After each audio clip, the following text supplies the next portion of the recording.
नमस्कार बागवान दोस्तों, आप देख रहे हैं वीकली ऑर्चर्ड डायरी। इस डायरी में हम बात करेंगे इस हफ्ते की कुछ बागवानी खबरों पर। अगर आपने ऑर्चर्ड डायरी ऐप इंस्टॉल नहीं किया है तो इसे अभी एंड्रॉयड प्ले स्टोर से डाउनलोड करें। इस वीकली डायरी को लाइक करें, शेयर करें और कमेंट में अपना सुझाव ज़रूर साझा करें। सेब को अल्टरनेरिया व अन्य फंगस से बचाने के लिए जद्दोजहद जारी। अल्टरनेरिया रोग से सेब की फसल को बचाने के लिए बागवानी विभाग और नौणी विश्वविद्यालय ने एडवाइजरी जारी की है। नौणी विश्वविद्यालय के पादप रोग विज्ञान विभाग ने प्रदेश के कुछ क्षेत्रों में बगीचों का दौरा किया और इकट्ठे किए गए नमूनों पर अपनी एक जांच रिपोर्ट बनाई है। जांच में पाया गया है कि इस वर्ष असामान्य मौसम की वजह से बहुत से फंगस सक्रिय हो गए हैं। इनमें मुख्यतः अल्टरनेरिया का प्रभाव तो है ही, साथ में ही कर्वुलेरिया, कोलाटोट्राइकम, सर्कोस्पोरा मुख्यतः पाए गए हैं। आमतौर पर ये सभी फफूंद बगीचे में ही रहते हैं, किंतु इस वर्ष अत्यधिक सूखे और सामान्य से बहुत कम बारिश होने की वजह से इनका प्रकोप ज़्यादा बढ़ा है। वैज्ञानिकों ने बागवानों के लिए जारी किए गए स्प्रे शेड्यूल के अनुसार ही स्प्रे करने का सुझाव दिया है। सेब की फसल पर गहराए संकट के बीच अदानी एग्रोफ्रेश लिमिटेड ने भी अपने वैज्ञानिकों को बगीचों में उतार दिया है। अदानी एग्रोफ्रेश लिमिटेड हर साल हिमाचल से करोड़ों रुपए का सेब खरीदती है। बढ़ते तापमान और अनियमित मौसम पैटर्न ने यह स्पष्ट कर दिया है कि आयातित सेब की किस्मों को अंधाधुंध तरीके से उगाना किसानों के लिए सर्वोत्तम रणनीति नहीं हो सकती है। हिमाचल प्रदेश में शुरू हुआ सेब सीज़न। इस हफ्ते आधिकारिक रूप से प्रदेश की सभी मंडियों में सेब सीज़न शुरू हो गया। मंडियों में टाइडमैन, स्पर, गाला, नाशपाती व अन्य प्रजातियों के सेब की पेटियां पहुंच रही है। बागवानों को अपने सेब की गुणवत्ता के आधार पर दाम भी मिल रहे हैं। साउथ अफ्रीका, ईरान, तुर्की, अमेरिका से आयातित सेब भी इसी समय देश की बड़ी मंडियों में बिक रहा है। इसके साथ साथ पिछले वर्ष का स्टोर किया गया स्वदेशी सेब भी इसी समय मंडियों में बिक रहा है। इस वजह से ताज़े सेब की मांग व दाम दोनों प्रभावित हो रहे हैं। पिछले वर्ष के भंडारित सेब से व्यापारियों को भी काफ़ी नुकसान होने का अनुमान है। यूनिवर्सल कार्टन की व्यावहारिक चुनौतियाँ।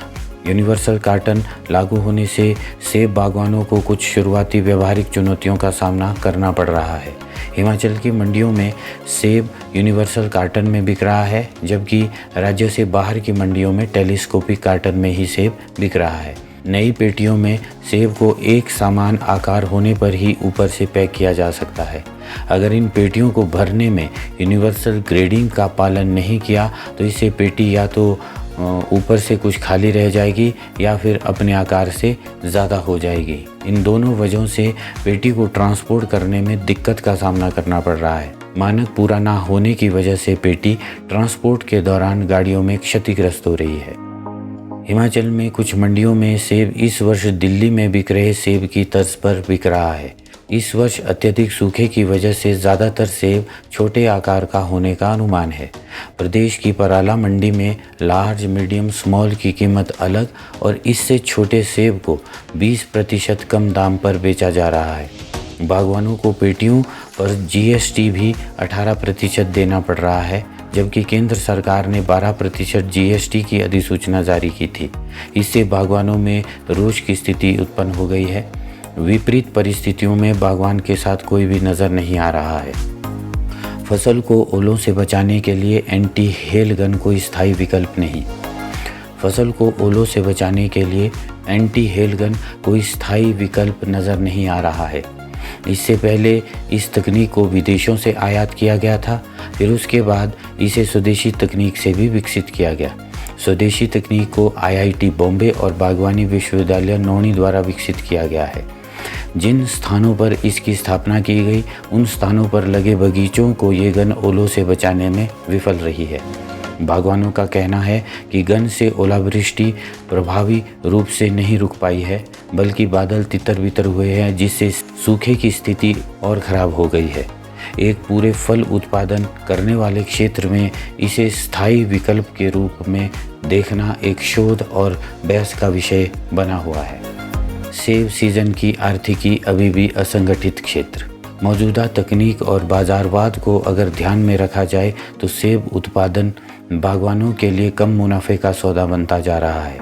मौजूदा सरकारें बागवानी पर सही व्यवस्था स्थापित करने में विफल होती नजर आ रही हैं।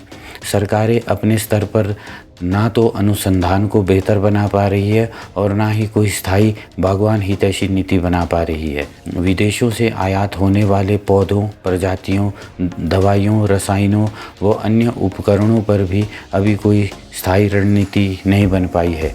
विपणन के लिए मौजूद आधारभूत ढांचे पर इस उद्योग के भार को कतई भी नहीं डाला जा सकता। गैर राजनीतिक किसान संगठनों की कमी, ज़रूरी जानकारी व पाठ्यक्रम के अभाव व पर्यावरण को पहुंचते भारी नुकसान में ये क्षेत्र विदेशी केमिकल कंपनियों के शोध और उपलब्धता पर निर्भर होता जा रहा है। बागवान दोस्तों, ये थी इस हफ्ते की वीकली ऑर्चर्ड डायरी। अगले हफ्ते फिर मिलेंगे एक नई डायरी के साथ। तब तक आप अपना ख्याल रखिए और अपने बगीचे का भी, और साथ में बनाते रहिए अपनी बिंदास ऑर्चर्ड डायरी। अगर आपने ऑर्चर्ड डायरी ऐप इंस्टॉल नहीं किया है तो इसे अभी एंड्रॉयड प्ले स्टोर से डाउनलोड करें, ऐप को इंस्टॉल करें और बागवानी की उन्नत जानकारी अपने मोबाइल फ़ोन पर पाएं। धन्यवाद।